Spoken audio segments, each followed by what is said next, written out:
In the small village of Hidaru, surrounded by green hills and the sound of rushing rivers, lived Amani and Zawadi with their 2-year-old son, Baraka. Baraka was a joyful boy, always running around with his little stick, pretending to herd goats like the older boys in the village.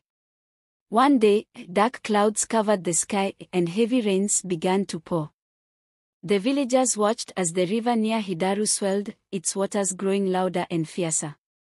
"We must move to higher ground," shouted the village elder, Babu Juma. Everyone grabbed what they could carry and ran toward the hills. Amani held Baraka tightly as Zawadi carried a small bag with their few belongings. The rain made the ground slippery, and the rushing water was rising fast. Suddenly, a loud roar echoed through the village. The river had broken its banks. Water rushed into the village, sweeping away houses and trees. In the chaos, Amani slipped on the wet ground. Baraka fell from his arms and into the raging water. "Baraka!" Amani and Zawadi screamed, trying to grab him, but the current was too strong. Baraka disappeared into the flood. For days, Amani and Zawadi searched along the riverbanks, calling out Baraka's name. Villagers joined the search, but there was no sign of the little boy. "The river has taken him," said Bibi Nuru, an elderly woman, with tears in her eyes. Amani and Zawadi were heartbroken. They returned to what was left of their home, mourning the loss of their son. Years passed, and life in Hidaru slowly returned to normal. Amani and Zawadi never forgot Baraka. Every evening, Zawadi would sit by the river and pray, hoping for a miracle. Far away, in another village called Maboma, a fisherman named Mzee Ibrahim found a little boy washed up on the riverbank the morning after the flood. The child was alive but weak. Mzee Ibrahim and his wife, Rehima, had no children of their own, so they took the boy in and named him Tumaini, which means hope. Tumaini grew up helping Mzee Ibrahim with fishing and learning about the river. He was strong, kind, and curious, always asking questions about the world beyond Maboma. "Who were my real parents?" he often wondered, but Mzee Ibrahim and Rehima could only shake their heads. "The river brought you to us, and that is all we know," Rehima would say. One day, when Tumaini was 20 years old, a traveling trader named Brother Hamad visited Maboma. He noticed Tumaini's striking resemblance to someone he had met years ago in Hidaru. "Young man, you remind me of a couple I know," Brother Hamad said. "They lost their son in a flood long ago." Tumaini's heart raced. Could this be the answer to his questions? Could his real family still be out there? He decided to travel with Brother Hamad to Hidaru, hoping to uncover the truth. The journey to Hidaru was long and full of stories.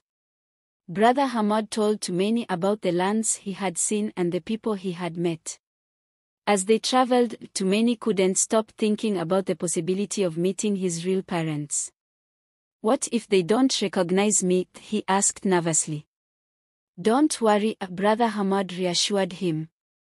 "If they are your family, they will know in their hearts." When they finally arrived in Hidaru, Tumaini was amazed by the beauty of the village.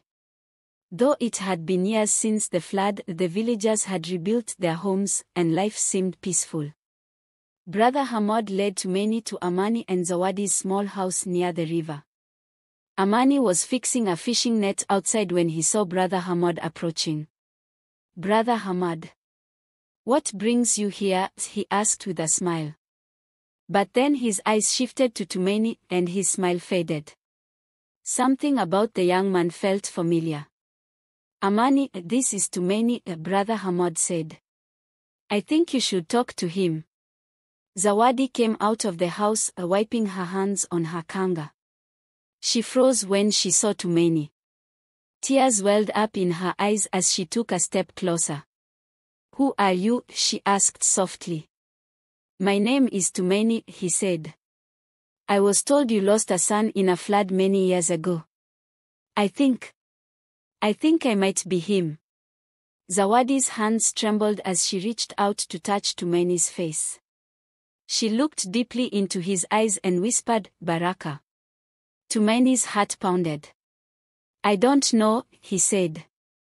But I feel something here. He placed his hand over his heart.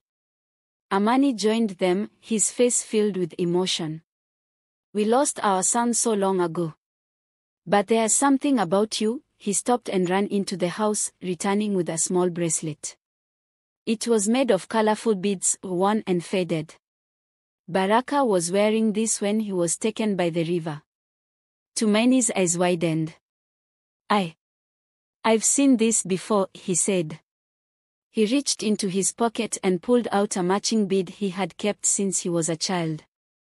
I found this in my things. It's the only clue I had. Zawadi let out a cry of joy, and Amani embraced them both. You are our son, Zawadi said, tears streaming down her face. The river brought you back to us. The villagers gathered around as the news spread. Songs of celebration filled the air, and Tumaini now Baraka again felt a sense of belonging he had never known. From that day, Baraka stayed in Hidaru, reconnecting with his roots. He honored Mzee Ibrahim and Rehema for their kindness and love and promised to visit them often. The reunion taught everyone a valuable lesson: even in the darkest times, hope and love can bring miracles.